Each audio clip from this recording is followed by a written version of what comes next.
There's a saying I tend to live by when I get questions like this that goes something along the lines of there are those who can see when shown, and those who will never see. There are a lot. I only put my effort on the first two groups. There are, I think, a majority of people in some ways are in the latter group, and I actually actively work to cut out that noise. And I think that maybe that's the first recommendation: is you got to cut out the noise. Hi, I'm Lauren Parsons. And I'm Andy Jackson, and this is the ALWELLCO Podcast. Dive deep with us as leading experts share their unique perspectives on topics such as recovery, sleep, movement, and the latest innovations in the space. So Brooke, it's a real pleasure to have you on the ALWELLCO Podcast today. Before we dive into your unique perspective, would you mind giving the audience an overview of how we met and how you got connected into ALWELLCO? Oh, sure. Thanks for having me. You guys came to me actually because I was on Gabby Reese's podcast I think it launched maybe 2 weeks ago, so fairly recently.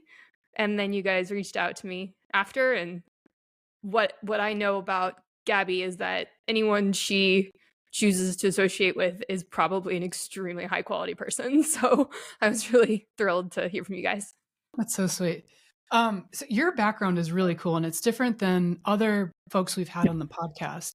So you're an award-winning chef, Yes, a consultant, you're a writer with 15 years in food and restaurant, Yep. and you do custom meal planning and prep. Is that right, for professional athletes and elite Correct. performers?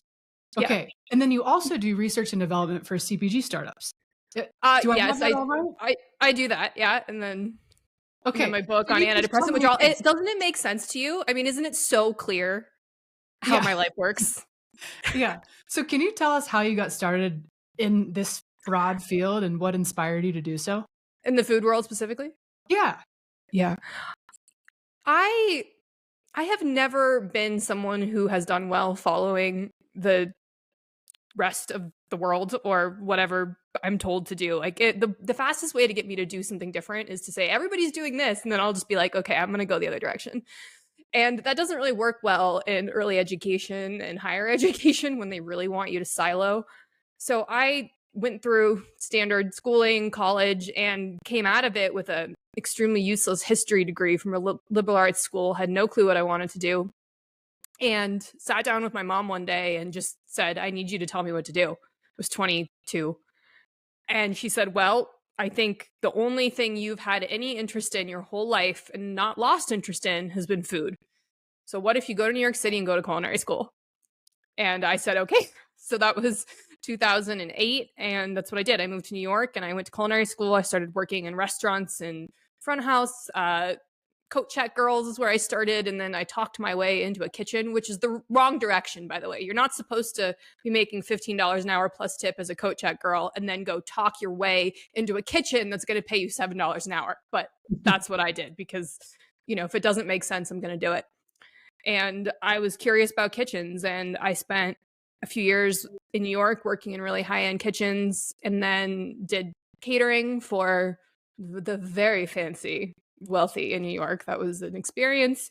And then opened a bakery. I just sort of followed all of the doors that opened, and that is what opened for me. And so I ran a bakery in New York for 5 years, but I've also been a high-level athlete my whole life. And so there was a bit of a disconnect between eating cake all day and being an athlete. So I started to go into the world of CrossFit and Olympic weightlifting as an athletic outlet. And through that, I had to do things like cut weight for Olympic weightlifting or learn how to put on body weight in order to be a stronger CrossFit athlete, because I was competing at a high enough level where that was warranted. And so I started using my culinary degree and knowledge to feed myself in a way that was efficient. But, I didn't want to starve myself to lose weight, and I didn't want to have to just eat peanut butter and protein shakes to gain weight. So I figured out how to use my knowledge of food to make it work.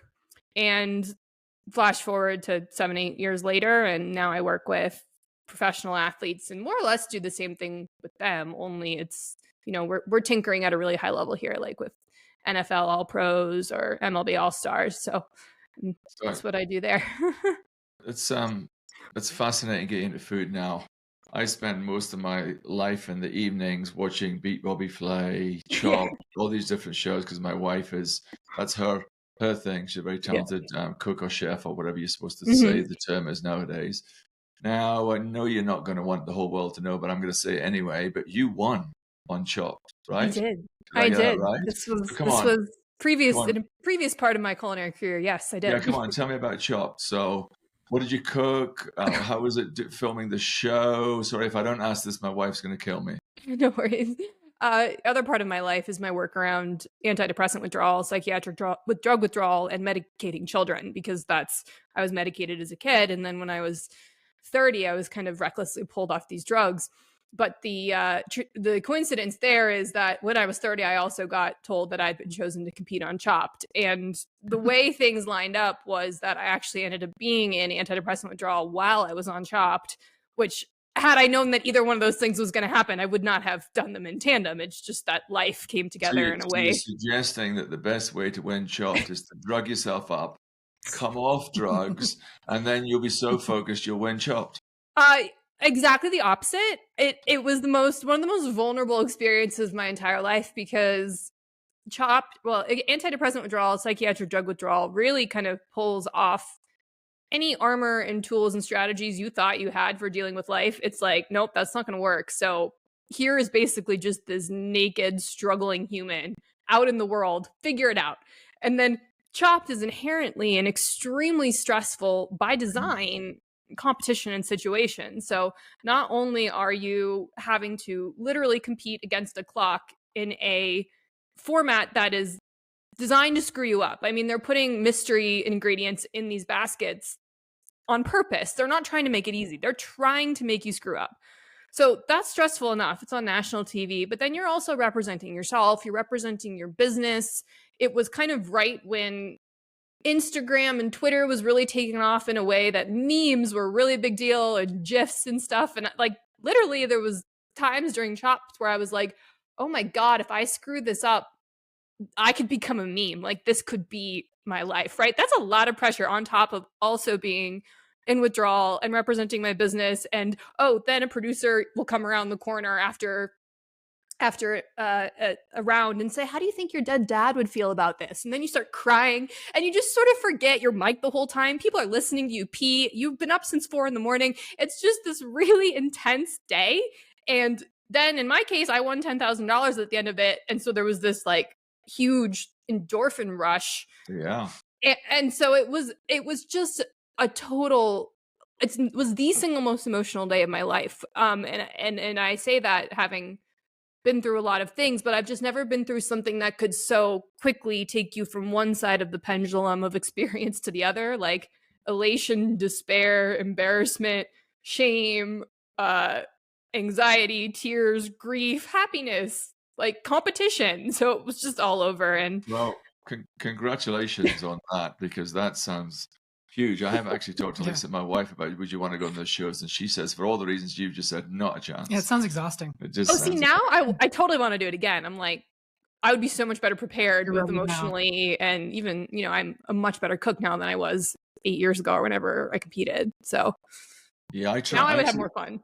Actually, I don't know if you even know this. I tried for my wife's 50th birthday just to get her in the audience on Beat Bobby Flay. No way. Well, I found out it's all actors. They're all actors and doubles that are there to do that. I was kind of gutted about that. They were very apologetic, but you couldn't get on the just even to go watch that show. This checks out to me. It's all so formulaic. Yeah, fair. Sure, that makes sense. Well, let's go a bit deeper into this food bit. So you're a food writer. You develop recipes for clients like Eating Well magazine, Tasting Table, Butcher Box, etc. You've been the lead recipe developer for Working Against Gravity, which is an athlete-focused personalized nutrition company. So we've got a lot of coaches within our network, a lot of athletes within our network. So can you tell me a little bit more specifically about what you do in this food world for professional athletes? Yeah, sure. Well, I'll use a couple of examples from 2 of my current clients. So I'm working with 2 football players right now on the 49ers. And one is a linebacker, the other one's a lineman. There's about 70 pounds difference between the two of them, and they have different roles on the field. So it's not reasonable that they should be eating the same thing. And that can be extrapolated even further to, let's say, if I was working with a 5'1", 49 kilogram Olympic weightlifting athlete, right? There's no way she should be eating in the same way that my 6'4", 300-pound linebacker is eating. So that's the basics of where we start. It's who is the athlete, what is their sport, and then we start to break it down from there to figure out what they need in order to perform the best at their sport. Now, these concepts work well for anyone, any athletes, but when we're working with pro athletes, we're trying to tinker at the 1% level. So in the event that they're open to it, we will often bring in functional nutritionists, blood work.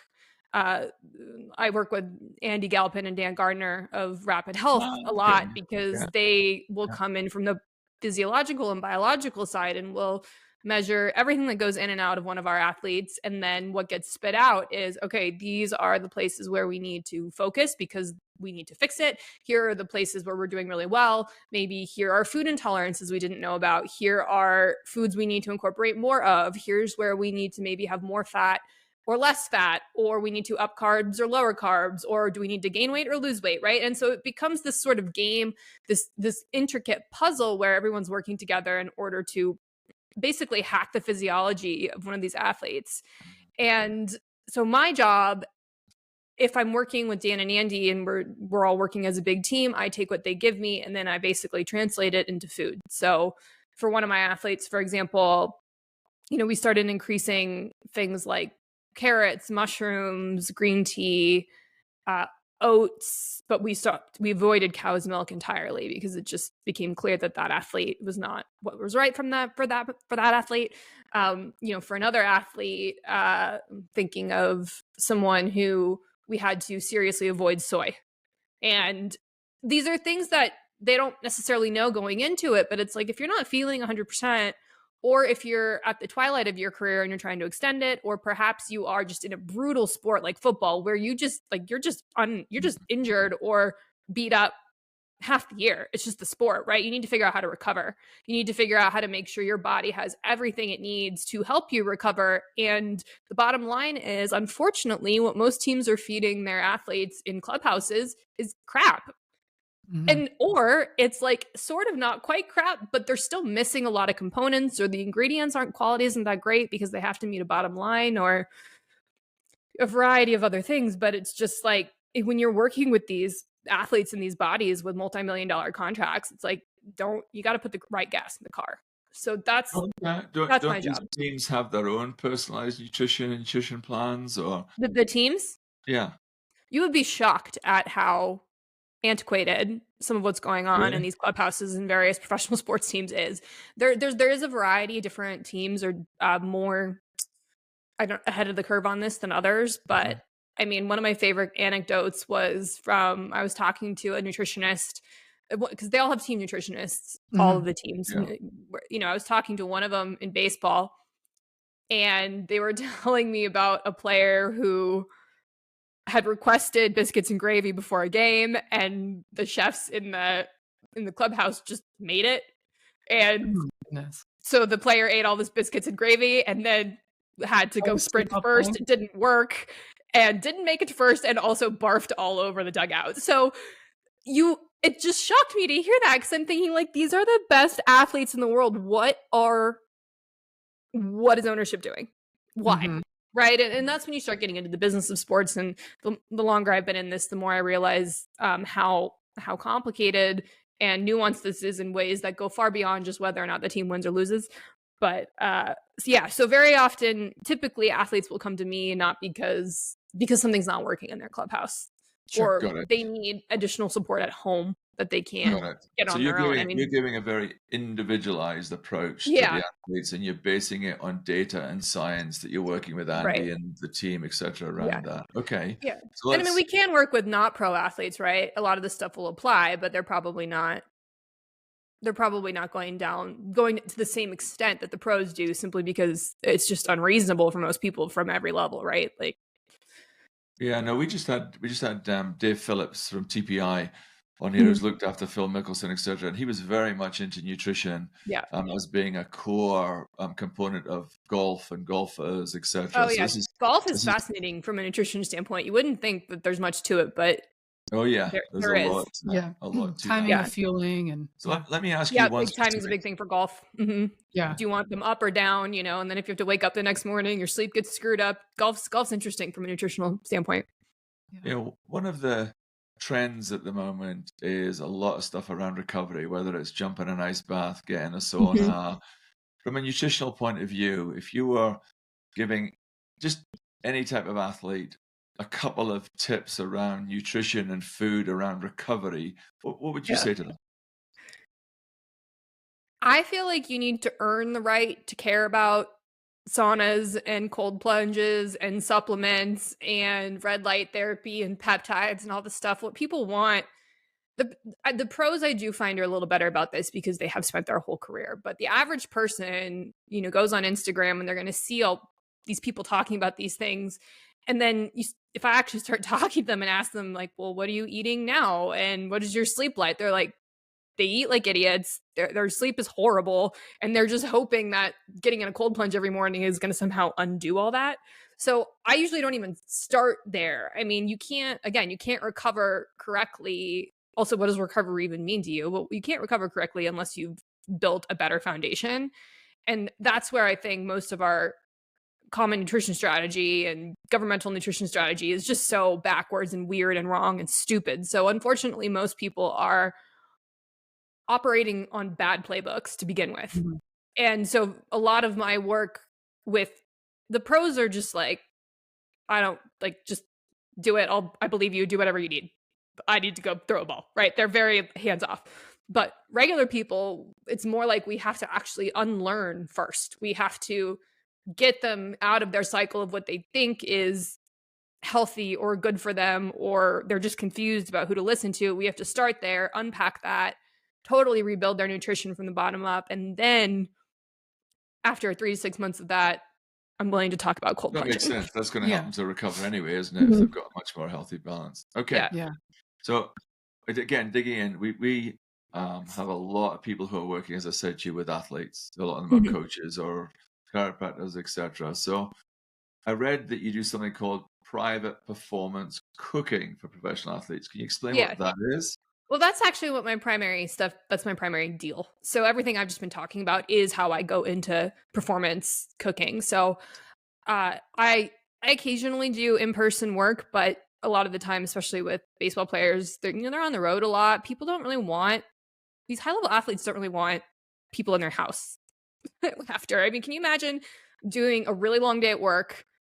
You just had a horrible day and you come home and there's someone in your kitchen. Like I wouldn't want that. And a lot of people just don't. Some people do want a spotlight and they want to feel like they're being served. But the folks I work with tend to want more insular privacy. And so the way it works is typically I will prep everything. I will cook everything in my kitchen and I will ship it to them. So it's the same idea as not HelloFresh, but like a trifecta or a Factor meal thing where you have a full meal delivered to your door with your macros and everything you need in it. The difference is that I have created it and designed it so it is exactly what each athlete needs. So, for example, when I send a box to my lineman versus my linebacker, they're not the same. And because they don't need the same amount, they don't need the same portion sizes, their dynamics are different, and so they're getting two completely separate things. And if I were to work with each of you individually, you wouldn't get the same things either, and you definitely wouldn't be getting the same things as my pros, at least not entirely. Sometimes everybody gets chicken breast because that works. There are some basics and some protocols that are very easy to follow that will work for 99% of people. But as to whether or not one of you needs more carrots and the other one can't have carrots, that's where the customization comes in. Sure. Oh, I could get into so many questions about different things, but we'll be here for like 12 hours. Okay, so the other thing we like to do here is kind of like, let's say, the business of. Okay. So if you were giving anyone advice who wanted to get started in the field of you know, professional athletes, nutrition guidance, or they want to start their own food blog or something like that, what tips would you give them? Oh gosh, I don't know. I feel like I'd need a lot more context. I'm sometimes a horrible person to interview because I'm just like, I need more. I need this question asked in a different way, because the point is there is no broad strategy, right? I think if there was a broad strategy that worked for everyone, a lot more people would be, I don't know, successful or not struggling or whatever. I'll take that challenge. Yeah. I'll take that challenge. Okay. So I want to start a food blog. Okay. I've got my concept. I've got my idea. I think it's something unique. I've done some research on it. Yeah. I haven't seen anything else like it out there. How do I actually start? What do I do? I think that this is a do as I say, not as I do moment. I would say that to do as I say, not as I do, would be to do it for a while and see if you actually like it. Like, you might do it for a month and a half and realize you're going to run into all sorts of problems, right? And it's easier to troubleshoot those things when you don't have eyeballs on you. But in reality, the way I actually do things, the way my life works, is something will pop up and I will say yes, and then I will have to figure it out, like build the plane on the way down. That's what happened with my work with pro athletes. I had an athlete reach out to me. He was like, this is what I need. Can you do it? And I'm on the call and I'm just like, yep. And in the back of my head, I'm like, I have no clue how I'm going to fix this. Like, none. No idea how this is going to work. But I kind of like that. I really like building things. I like building the plane on the way down, and then I get a little bored once the plane is built. So maybe the better answer to your question is to learn how you like to work and learn what you're drawn to in that sort of business. Because, for me, when I ran my bakery, I thought I wanted to run a bakery because I liked baking and I liked creating.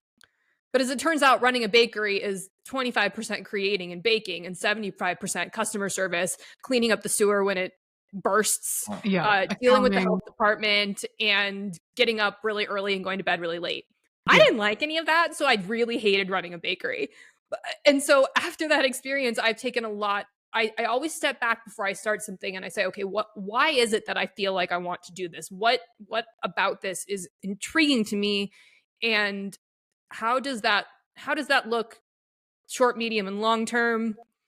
How does it fit into my life, et cetera? And then I sort of decide if I'm going to go, because I think it's very easy to get distracted by an idea without realizing that the idea is not what the business is. Yeah. I like your advice in there. You said something to the effect of, if you had all of the answers before you get started, you're probably, one, too late, and two, you didn't do the thing in general, so you don't even know if you like the thing. So you did all this preparation, but you didn't do it. And so that's the entire point of just get into it, just do it, see if you like it. Then you can build and you can learn from there. And I think that's actually really great advice for anything. I think you're not going to have all the answers, just get into it. Yeah. I'm a big fan of signing contracts and making deadlines that force me to do things. Yeah. Same. We've had this several times on several podcasts now. So it's what I call, people forget that you have to do what's called the grind. So I liked where you went 25% is creating in the bakery, etc., but 75% is the grind. It's the day-to-day work, etc. And so many businesses go wrong because they forget the grind is never going away. Yeah. You have to do it day to day. You've got to do this. If you get in a position where you're lucky enough just to sit and create, we were chatting about Bobby Flay. I must imagine that Bobby Flay, when he gets to episode 217 and he's got to cook against someone else again, he's going through the same procedure. For him, that's the grind.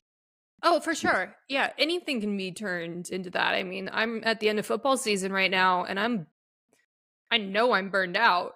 But it's like when I start getting thoughts of like, do I even want to be doing this anymore? That's always a sign for me to be like, okay, at the very least, we need to take a break, because we've been grinding for too long. And but the best businesses are the ones that are good at grinding. They are the best businesses. But not everybody's good at that. No, that's true. And I don't think you have to be good at that in order to be successful. I mean, I'm taking a little bit of a pivot here, but part of the reason why my biography is so confusing to people is because I'm not very good at the grind. And so what I've done is I've built in other things that can kind of offset it. So like I've been painting for a few years now, and that to me is like that's a rest and restorative state for me. And so if I'm exhausted from either cooking or book work, all I want to do is go paint. That's what I go do, and it creates a foil to the rest of it. Um, Whereas I think if I decided to go in all in and be full time on painting, I'd burn out in the same way, right? Now, the trade off of that is that I am not conventionally wildly successful.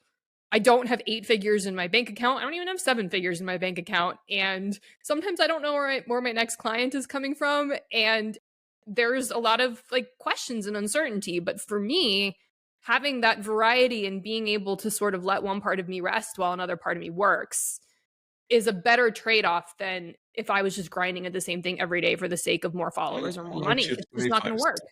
I liked your 25-75 rule. Yeah. Keep creative, keep that balance, keep that there. But you got to remember 75%, you've got to stay focused to do that. Yeah. So let's switch gears a little bit. You're the author of May Cause Side Effects. Congratulations. Yes. Thanks. And then in reading up about this book and why you wrote it and created it, you were among the first generation of teens to be medicated with antidepressants. Can you share your story of that and what happened and why and how you got started into this book? Yeah, my dad died when I was 15, and it was 2001. And I'm saying, yeah, it still sucks. But I was taken to a child psychiatrist pretty soon after and was put on a cocktail of antidepressants at 15. And then within another year, I was on 4 different drugs that we didn't realize at the time. But basically, what we think happened is that the antidepressants created side effects, but it wasn't so immediate that anyone put 2 and 2 together. And so I ended up on 4 different drugs to basically offset the side effects of the antidepressants. So I spent most of my teenage years and all of my 20s on a cocktail of 6 different drugs that was, for the most part, wildly unquestioned. No doctor or pharmacist or insurance, nothing ever looked at it and said, do you need to be on that? And I had taken on called the identity of being told that nothing was my fault and I just had a chemical imbalance and that I needed this in order to help. Like, it was a well-meaning message that got twisted into, you are permanently broken and this is just the way you are. And I took that with me well into my 30s, and I hit 30 and was not, I was, more depressed than I'd ever been. I was objectively not doing well. And, I had a lot of suicidal thoughts and ideation that just felt normal to me. It did not feel like a crisis. It just felt real normal because I'd been living with it for so long. And that, turning 30, I think, there's always contemplation around the big 10 birthdays. And so I started to realize that if my dad died at 15 and I was 30, that means I was about to enter into the portion of my life where he will have been gone for longer than he had been around. That was a really weird realization. And then if that was true, it also meant that I was going to have been medicated for more of my life than not. And that's also when I realized I hadn't had a single unmedicated thought in my entire adult life. And that made me deeply uncomfortable because I was miserable. So I was kind of like, if these antidepressants were working, I shouldn't be feeling like this. And so that spurred me to start talking to my psychiatrist.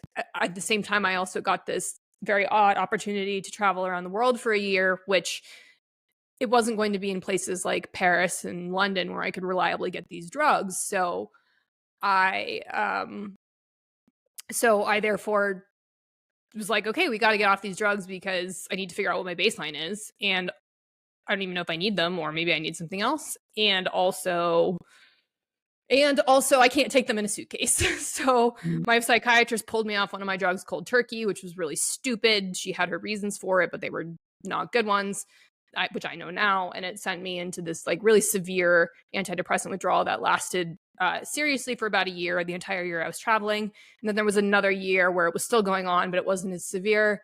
And then I was spit out at the other end, had no idea who I was or what I wanted in my life, or like I didn't know anything. And so I got this opportunity to start writing a book, and that eventually turned into May Cause Side Effects, which came out in 2022. You mentioned within that, you asked yourself the question of like, who might I be without them, which triggered the change. It sounds like you were going on the trip, triggered maybe to get stopped on everything.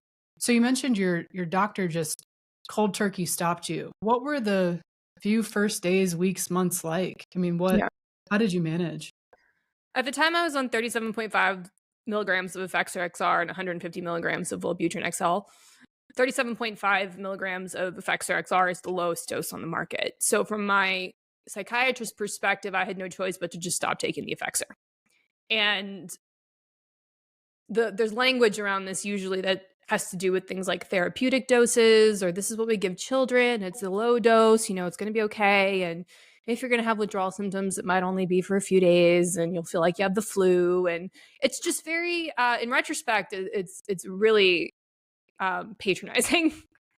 But at the time, I didn't know anything better. And so, you know, now in my advocacy work, I understand why you can't, or it's at least not recommended to just step off even the lowest dose of a drug like Effexor, which has a very short half-life and is a very intense drug. So when it gets pulled out of your system, you kind of go from something to nothing really fast. So it's basically like instead of landing a plane gently, the plane just falls out of the sky. And because of the neurobiology of how the drugs affect the brain, it doesn't basically titrate out of your brain at the same rate as the half-life, if that makes sense. So if you kind of think that the drug gets a little stuck in the brain, and so, but the drug has also altered the way the brain and the whole body has been functioning for a very long time. So to suddenly not have the drug in your body means that there's basically just these huge gaps in your physiological body that just don't work together anymore. And we think that that is what causes withdrawal symptoms for people is that gap. And the speed at which that they can rebuild the neural connections, they can titrate the drug out of their system, they can get their body to kind of come back online dictates the speed of their withdrawal experience. And that also seems to directly correlate between the length of time somebody has been on these drugs and when they were medicated. So, you know, we don't have a lot of hard research on this, but just kind of more anecdotally, someone who was 35 and only spent 6 months on these drugs is far less likely to have a severe withdrawal reaction than someone who was 10 when they were medicated and spent 20 years on the drugs, right? So all of this is stuff I didn't know at the time, but because of the intensity of Effexor and the short half-life, then my symptoms came on very quickly. They were fully physiological, emotional, and cognitive and psychological. So it's like literally all my senses changed. I mean, I started seeing color differently. I started hearing differently. My taste changed. My skin had some pretty severe reactions, and that all came really quickly in the beginning after about 6 days. And then the emotional reactions are just like, I mean, you can absolutely, your people are at a very high risk of getting diagnosed with other mental illnesses because you meet the criteria very easily of things like bipolar disorder, mania, paranoid disorders, sometimes even schizophrenia. Like I could swing from crying to happy to rage in a minute and a half. And it just would come and go and be so intense, and like you'd be exhausted at the end of the day just because you've been feeling like you've been tugged around emotionally in a way that was fully abnormal to how you acted before. And then you layer on the psychological side effects on that. People get really intense, intrusive thoughts, or they can anyway. Mine were very violent, which was terrifying because I'd never experienced having these awful violent thoughts towards myself or other people. And I thought that like, oh my God, I'm a horrible person if this is what I'm thinking. And so then the narrative is I must actually need these drugs if this is what I'm thinking or feeling. And then you go talk to a medical professional about it and they decide you're a risk to yourself or somebody else. And they literally throw you in a psych ward on an involuntary hold, all because you were just had come off from a low dose of a common drug you were told were safe. Like this was absolutely caused by the Effexor and later on the Wellbutrin, but at no point during this process did any professional ever say to me, I think this is the drugs. I had to figure that out on my own, and most people have to figure that out on their own, which is why they email me. They say, my doctor is not a safe person to talk to about this, and they know something's wrong. And luckily, there's more There's a little bit more literature that's come up on this in the past couple of years. There's definitely more media around it. There was a big story that just came out, I think, in the past 24 hours, where I'm not British, obviously, so my knowledge of the British royal family is limited. But there was a maybe mid 40s, early 50s member of the British family who just killed himself during antidepressant withdrawal. And it, like, I hear these stories all the time, and having been through it, I know how possible it is. Like, this is not, but it's very easy to write off as someone, oh, it's just their depression, it's their mental illness. That's not it. This is a physiological response to being pulled off these drugs in an incorrect way too quickly.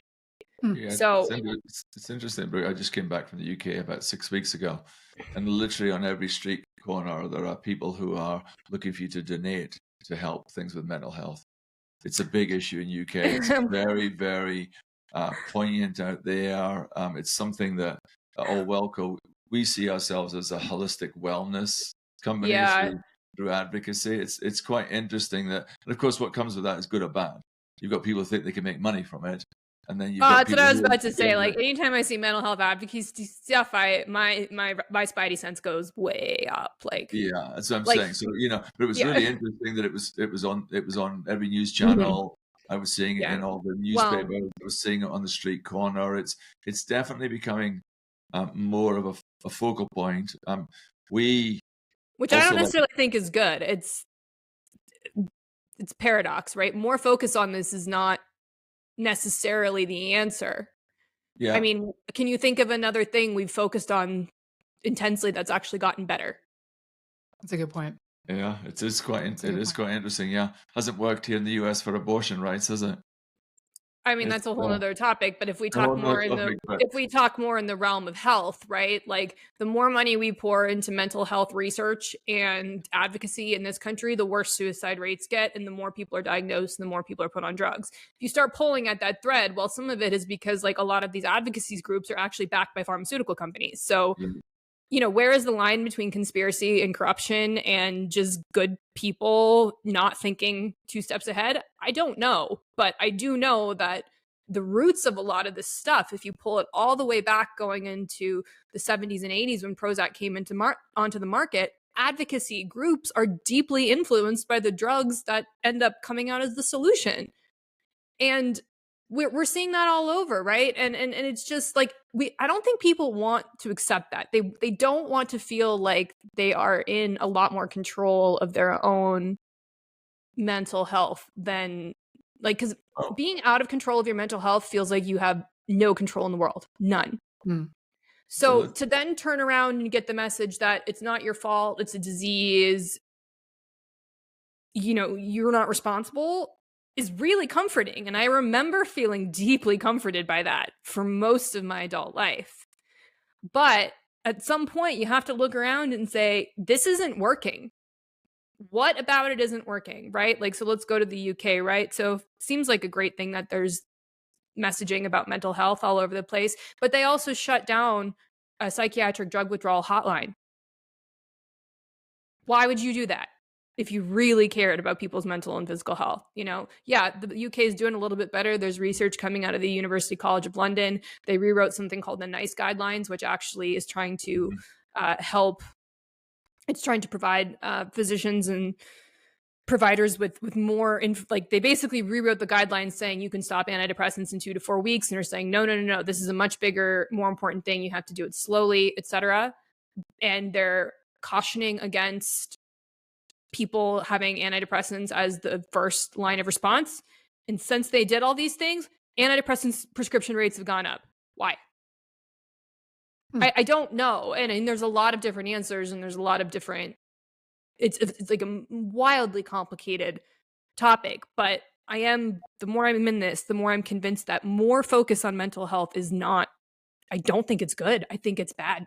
I think it makes people focus way too much on themselves, and that, go help someone instead. Go for a walk. Go to your job. Like, stop focusing on how much you are suffering.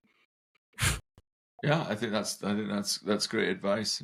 It's quite fascinating because we also believe in practicing what we preach. So on a previous episode, Lauren actually highlighted that I've had some issues with some of my neuro as a result of concussions, and was diagnosed, put on a drug, which I was told that the study said it was 200 milligrams is what you take. I said, no, not doing it. I'm going to take 25 milligrams. Took 25 milligrams, fix the problem, fix the issue, etc. around it. But even then, I want to get off the 25 milligrams because I know what will happen is that the brain will get used to it, and I'll go to 50, and eventually I'll get up to 200 milligrams. So we're now, both of us, looking into brain mapping, neuro processes, various different treatment.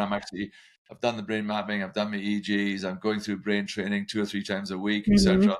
for these types of reasons. So it's great to have someone like you on here talking about look at alternatives. Don't just go down the standard route. So I think we've delved into it a little bit, but particularly here in the US, we're in an enormous, huge time of change. There's a lot of people who are feeling down, depressed, unsure of their future in all sorts of different ways. So how do you think your story helps guide others who may need help? There's a saying I tend to live by when I get questions like this that goes something along the lines of, there are those who can see when shown, and those who will never see. There are a lot. I only put my effort on the first 2 groups. There are, I think, a majority of people in some ways are in the latter group, and I actually actively work to cut out that noise. And I think that maybe that's the first recommendation, is you got to cut out the noise. I mean, just turn the goddamn news off. Yeah. It doesn't matter who's the sitting president. Like, you can't do anything about that. And I am shocked by the amount of people whose happiness and purpose in life is, and just the way they approach like everything is influenced by that thing that they have virtually no control over. So my first thing with people is, you just like turn it off, whatever it is, right? It can go the other direction too, because I have a lot of people who reach out to me because of withdrawal stuff, and they're just addicted to going online and reading horror stories. And it's just like we are all so influenced by the things that are put in front of us, and we do have a lot more control over what comes in, about what we consume, not just our food, but media, screens, television, whatever it is. And I know that personally, I feel like my emotional state can be very much influenced based on the people who are in front of me. And I haven't quite cracked the code of how to not let the people in front of me pull at, be a puppet, turn me into a puppet. If they're having a bad day, I'll have a bad day. If they're paying attention to me, I'll be happy, right? Like with people, it feels very complicated because you can't just not live without people. But I am fully in control over whether or not I watch the news. And and whether or not I stay in conversations I don't want to be in, or eat food I don't want to eat. That's all me. And so I think that a lot of what the world is asking us to do right now, because there are so many different ways to live, it's so much easier to live in different ways than it ever has been before, right? I mean, it used to be you're a farmer or a tailor or you're a tribesman, whatever, and your life was very much like everybody else's. It's not the way it has to be anymore. And yet there are a lot of forces trying to tell us how we should be. And so the only way to figure out how you want to live in a world that's going to let you do whatever the hell you want effectively is to turn it all off and see what you want and really pay attention to who's around you. So did your experience with food and nutrition, being a chef, did that influence your approach to how you manage your mental health and your recovery? Well, it became clear to me after I got off all the drugs, like once the kind of acute withdrawal symptoms went away and the psychological symptoms went away, my body was just completely wrecked. I mean, you have to think that I was medicated at puberty, and I don't think a lot of the connections were made And from like childhood to adulthood, I've been trying to reform in those connections. And there are some things I'm not sure they're ever going to quote unquote work the way that they would have had I not been medicated. But I was also left with a body that had been operating under a significant influence of pharmaceutical drugs for my entire adult life and since puberty. And so I had all sorts of gut health issues. My whole body was just wrecked. The only way to start fixing it, I realized, was through food. And it wasn't that I had this deep curiosity over how food could be medicine or any of that. No, it was desperation. Like, I was sick all the time, and I was it wasn't sick enough to be in the hospital, but I was sick enough not to want to leave my house. I was sick enough not to want to be around other people. And it became clear that it was somehow associated with what I was eating or how my body was dealing with what I was eating. So I pretty much had no choice other than to blow up everything I was doing and start over from scratch. I didn't quite go down all the way to a carnivore diet, which is what a lot of people post psychiatric drugs have to do in order to basically give their body a reset. But I was close. I was pretty much just eating meat. Can you dig into that and explain that to me? I don't understand that. Like explain that to me about the carnivore reset. Yeah, please. Basically. Okay, so the only foods we need amino acids, and this is something that's familiar, right? Amino acids, we need essential amino acids in order for our bodies to work properly. And to get the essential amino acids, we have to get them from food. We can get them in combination, or we can get them through foods that have all of the amino acids in them. The foods that have all of the amino acids in them and also all the micronutrients that you need to like not die of scurvy are typically ruminant animal meats, things like liver, right? And then you can also pretty much just survive off of like steak if you need to. And for some, not all, I would say that there are certainly exceptions to this where meat or red meat in particular will actually cause pretty intense negative reactions for people. But it's rare. I'd say it's more common that if people are really struggling with recovery from psychiatric drug withdrawal, and they know it's associated with food, but they don't know what foods are going to be triggering their symptoms. If you strip it all the way back down to basically a carnivore diet, which is pretty much just existing off of these ruminant red meats, or it tends to be beef, it's the easiest thing for people to find, very often their bodies will start to calm down and the inflammation will start to calm down, and they will able to get to a point where they can at least like sort of exist without being in a state of reaction all the time. And then you can start reintroducing foods in. And typically the way people I'm vegan, I'm on antidepressants. What do I do? Sorry, the initial words that just came out in my brain. I decided not to say anything about that, but just say it. I'm not really vegan. By the way, I mean, honestly, like I would say you're fucked. You need to change something. Like, it's just there's so much that, in my opinion, that is like the epitome of putting bad fuel in a system that's already struggling. Yeah. That I just like, if you're serious about fixing yourself, you're probably going to have to change your relationship with both of those two things. I mean, it's just impossible, right? Because it's coming from both sides. The antidepressants are actively cutting you off from yourself and what you need on a spiritual, physical, and emotional level. So you have no ability to actually connect and truly pay attention to what will help you in your body and your life. Like, some people will get pissy if I say something like that, be like, oh, antidepressants saved my life. And I'm like, okay, fine. Maybe for a small percentage of people for a short duration of time, they can serve as a bridge to get you from point A to point B. But because there's literally no research on these drugs beyond, I mean, the clinical trials typically last like 6 to 12 weeks, mostly. Maybe you have a couple like cohort studies and follow-up studies that last a year or two, but nobody's paying attention to what's happening physiologically to the body when you're on these drugs long-term. But we know they're affecting people because they're wrecks when they come off of them, right? So fine, they helped you for a short period of time. Well, if that crisis is past, it's probably time to start looking at this, because I will tell you that I have not heard one time ever that someone has told me that they're thriving and they're on antidepressants. Never once. I've heard them say they're surviving. I have heard them say their life is fine. They're tolerating it. They're numb. They're cut off. They don't like it, but they're worried it's going to get worse. I have never heard someone say, who's been on these drugs for more than like a year or two, say they are thrilled with their life and they love everything about it and they are full of life and zest while also being on these drugs.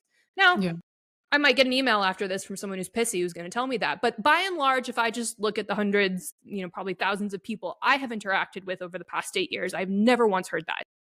Okay, so you're emotionally, cognitively, and psychologically cut off from who you are and what your body needs, right? Then from a vegan perspective, most people can a small percentage of people thrive on a vegan diet? Probably, yes. Do I think it's common and normal and something that works long term? Probably not. It's just a very, very difficult way to get all the nutrients you need. You have to eat huge quantities of really high quality food in order to get it, which most people are more likely to be just subsisting on kind of crappy substitutes of things. And so I think that's where, again, we get really confused about this, is people will hear me talk about vegan diets like that. And I've spent part of my life vegan because, again, I've been trying to fix myself for so long. But it's like, if you are in a rare position where you have the time and finances to pump yourself with really, really high quality plant-based foods, not plant-based foods, plant foods, not plant-based, anything plant-based, I'm just like, this is bullshit. It's something that's been through massive amount of processing to look like something it's not, right? So, and yes, there are some cultures that are vegan and vegetarian and blah, blah, blah. There's always these little outliers. But for the most part, subsisting on fake meat or fake cheese or whatever, it's just not going to end up, it's not going to get you the nutrients you need. I see these people very often, they're kind of sallow. They will have low muscle mass, low muscle quality. Some of them are really good in endurance, which is interesting, but they will spontaneously get very, very ill. Like, it's just, they don't seem like particularly robust, resilient people as a whole. There are exceptions, right? This is fascinating, though. The carnivore diet bit was something that was interesting. I'd never linked those two together. So thank you for educating us. Yeah. And then, I mean, again, on the other side of the carnivore diet, you're going to have these people who are like fundamentalist carnivore and keto. And I think it works really well for a small percentage of people, just like veganism probably works really well for a small percentage of people. But the vast majority of people are going to do much better, in my experience. And like, I don't have a single vegan athlete, never have. They want really high quality meat. It's so efficient, right? Really easily digestible carbs, like simple stuff that basically just you put it into your body and your body says, I don't have to work that hard to extract nutrients from this. Yeah. And it just helps the body start moving. Yeah. And I think part of the problem too is, we currently live in the land of extremes, because extremes are, will catch your attention, hold your attention, social media. It's just, you have to be either one way or the other. And it's very for sure. There's no gray area, that sort of thing, which, isn't really true for most people. It's balance. It's, how do you go from left to right? So it's really interesting, all the points you bring up. So as we touched on before, your book, May Cause Side Effects, is very deeply personal. Would you mind sharing, just for those interested in reading it, what's its overarching theme, message, and also, actually, how do you protect your own mental health while you do this advocacy work? Which is two separate questions, but very important. Yeah, okay, I'll start. Give yourself a plug. I'll start with the second question, I guess. There's a reason why I don't do this work full time.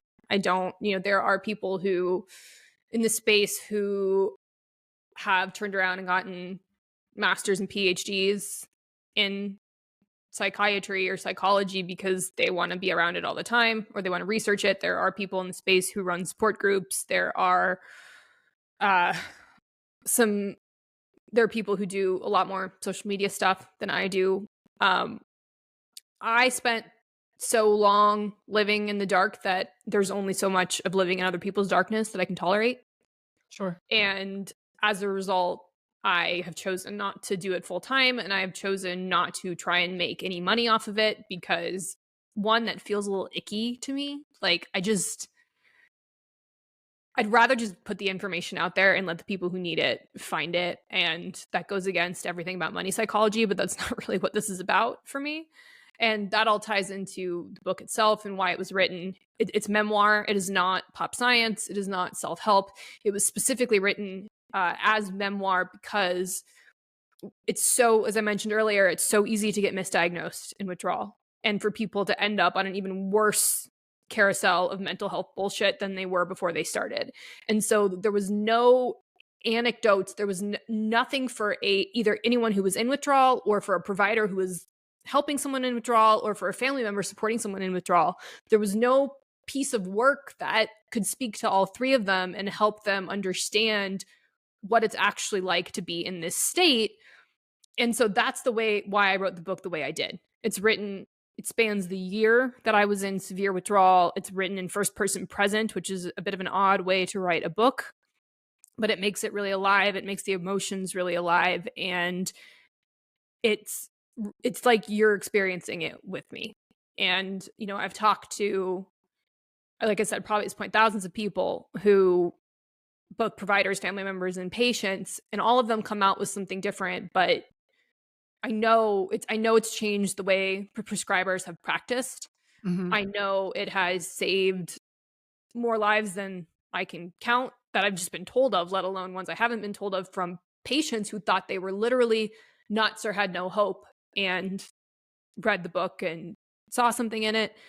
And I know it's helped parents with guilt. It's helped around medicating their kids. It's helped parents just support their kids who are going through it. It's helped. I remember there's one man, he's in his 70s maybe, who read it, and he came up to me and he said, "Your book helped explain my childhood," because he realized his mother, back when Valium was mother's little helper and 1 in 3 housewives were on goddamn Valium in like the 50s and 60s. Yeah, he said this helped me explain what happened with my mom, because this happened with my grandmother too. I didn't learn it until she was dying, but when this generation of women was given all these drugs, they were kind of, very often their husbands or their doctors would control the doses. So they would say, "Go take your blue pills," right? And so they were kind of in and out of these really highly medicated states. And then they'd be sent into something called interdose withdrawal, which is when you start to go into withdrawal in between taking doses of a drug. This is really common with Xanax, for example. And it turns you into a completely different person. So there's all sorts of people, especially my mom's age, like in their late 60s and 70s, whose mothers were basically in a constant state of being drugged and in withdrawal for most of their life. And they just thought their parents were assholes. And as it turns out, they were actually going through something really physiologically horrific, but nobody knew.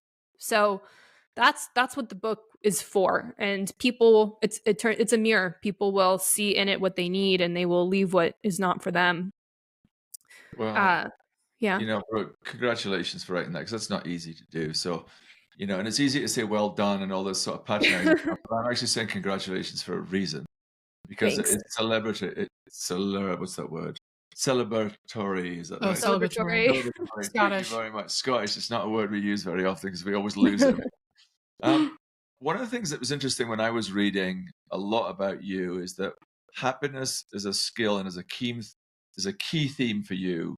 So we obviously heard you told us a bit about when you started feeling happier, but what and how can other people build their happiness skill set?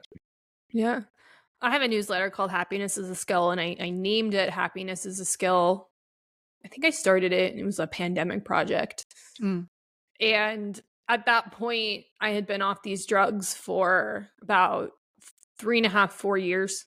And so I was past withdrawal, but I was very much in a state of kind of like rebirth. I had just sort of been spit out of this thing, and I didn't know who I was or what I liked, and I was building it. And so I had very much started to learn that whatever your definition of happiness is, it's certainly not a given. It's something you have to earn, really, in a way. And I think that I started a newsletter just to kind of reflect my own exploration of, okay, what makes me happy? And as you know, it's been 4 years of that now, and my definition of happiness has deeply, deeply changed. I don't even really like the word too much anymore, but I do think that it's something that is much more that I mean, like I'm having trouble speaking about it because there's not really words for it, but it's kind of it's something that you realize in retrospect. I think I think it's something that is more about connecting dots. And you know, for example, I've had a really rough year for a lot of reasons, but there's been a lot of loss, a lot of grief, and then I had a huge leg injury and a big surgery that had complications. So this year has just been like brutal for me. And if you ask me if I'm happy, I would say, God, no.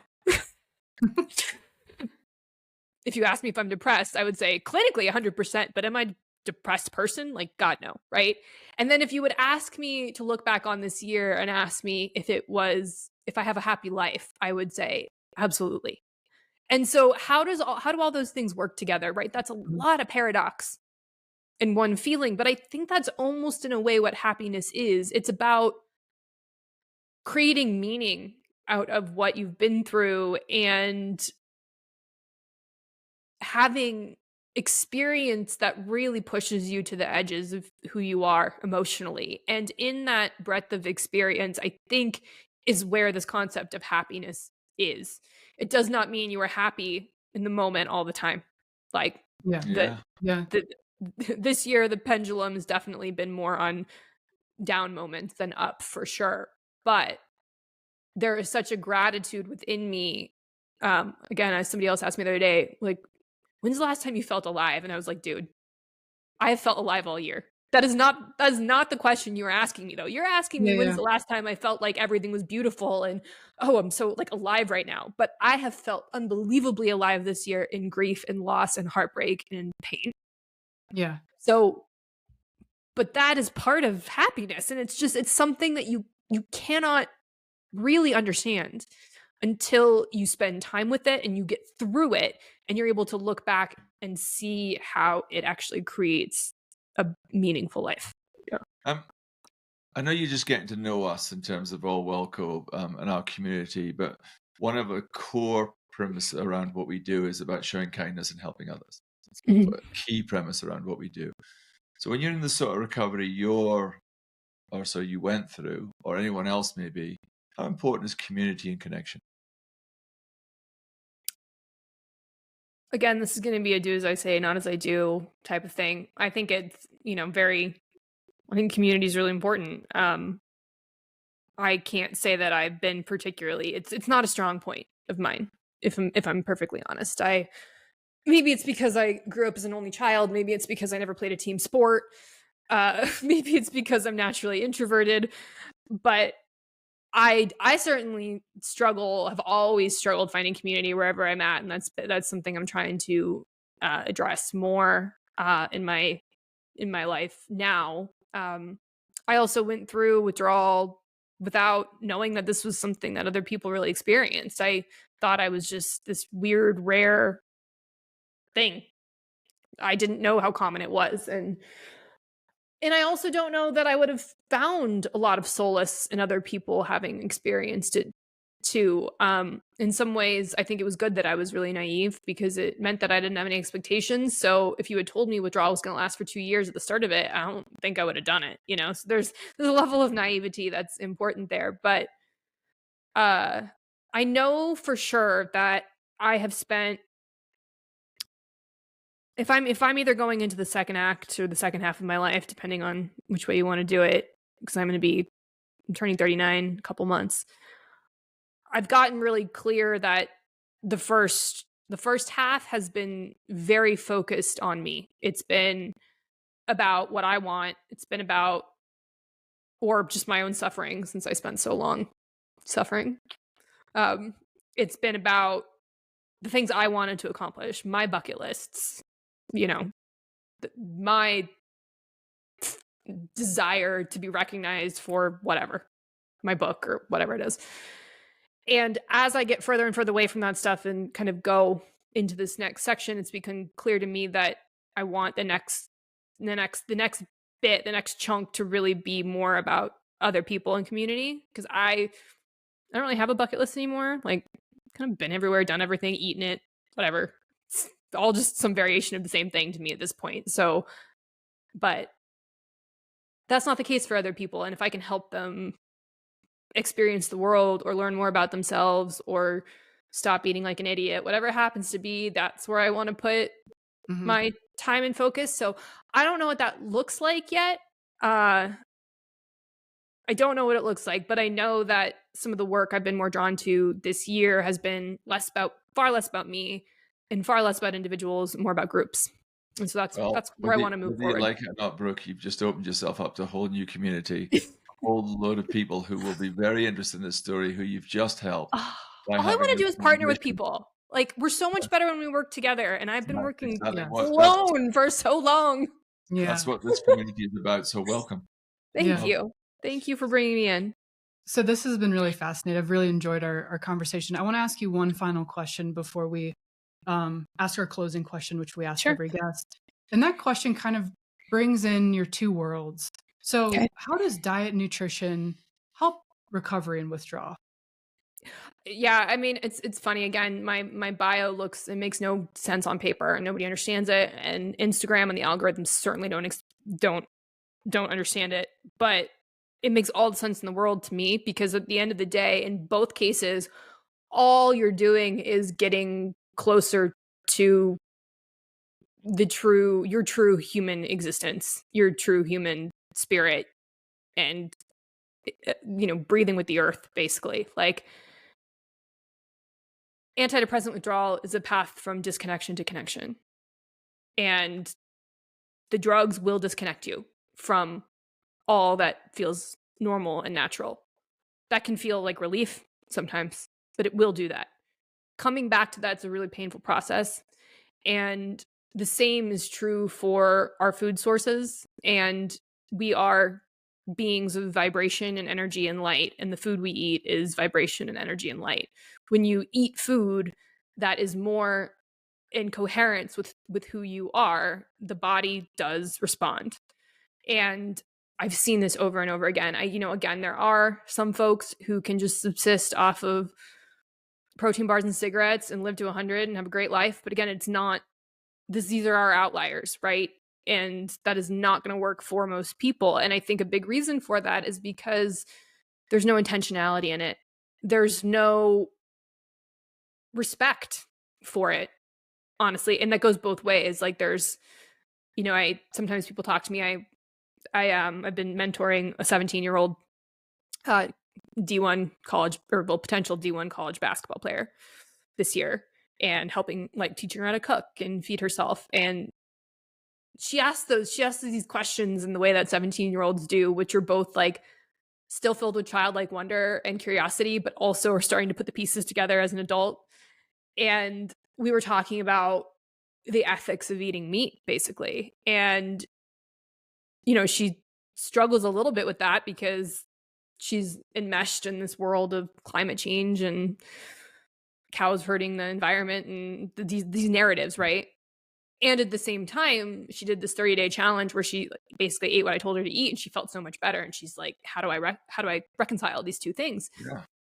And what I told her about it was that, if you start to understand the connectivity and relationship of yourself as part of nature, as opposed to outside of nature, then you can look at it as a gift, So I'm not a conventionally religious person, but I will say in my mind's eye, whenever I'm cooking, and I do this for the food I cook with my athletes too, I will thank the food for being there, for being something that is going to nourish my body and my athlete's body and help them do what they're going to do. And some people might say that that's just like a trick I use to convince myself that doing what I'm doing is okay, but fine, if that's the case, it is. But I think that there's actually a coherence there of respecting the fact that an animal has come onto this planet in order to feed you that is sacred. And so I'm going to respect that. And I'm going to communicate to the food in that way, in the same way like I communicate to my plants. Thank them for being here and for helping clean my air and for making my home feel cozy and grounded. So that is the same process that you have to go through when you're recovering from withdrawal or going through grief or deciding that like you're going to change your life. It's this connection back to the rest of the world. So they're deeply connected. And I think when you just overhaul and do everything together, it works a lot better. Some people do better making one change at a time. But for me, it's like, no, we're going all in on food and what I surround myself with and people and Yeah.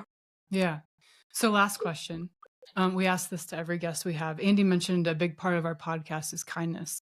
So is there someone you'd like to show kindness to that has either been an influence or an inspiration in your life, or someone who embodies those values for you? Oh boy. My hesitation here is not because I don't have anyone. It's because there's like 75 people who just came into my brain. 75 we can't do, but a couple are fine.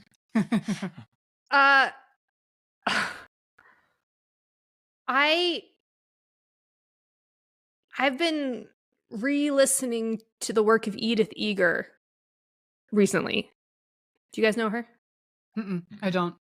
So she is basically in the same cohort of folks as Viktor Frankl, who wrote Man's Search for Meaning. Edith Eger, she was 16 when she got taken into Auschwitz, and she survived it, and then got a PhD in psychology and was taught, and she's still alive. She's in her late 90s or mid 90s, and she speaks about her experience, but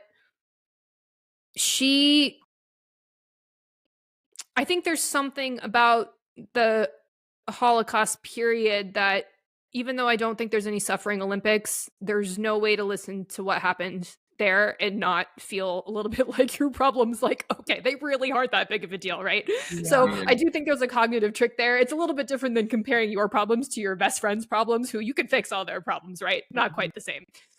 So there is something there, but more importantly is she went through all of this, and she explains how she changed her perception of what she was experiencing while she was in it, and how she has grown to forgive. And she doesn't absolve herself in the process. Like, it's not, they were the horrible people and I am a savior and they did this to me. She actually says we need to look at the Nazi in all of us. Where is the bigot in all of us, right? And her way of, God, it makes me emotional. Her way of navigating through hardship, I just think it's something that should be fundamental reading and required reading for people. And I've been listening to a lot of her over the past few days. I come back to her work or her books frequently, but I've been listening to an interview with her, and that's been, I'm really grateful for the way she speaks about that. Just quickly before you sign off, don't forget to visit network.allwellco.com and join our professional network. You'll get to enjoy exclusive benefits from brands we love and have access to a community where learning and professional development are always at the forefront of everything we do.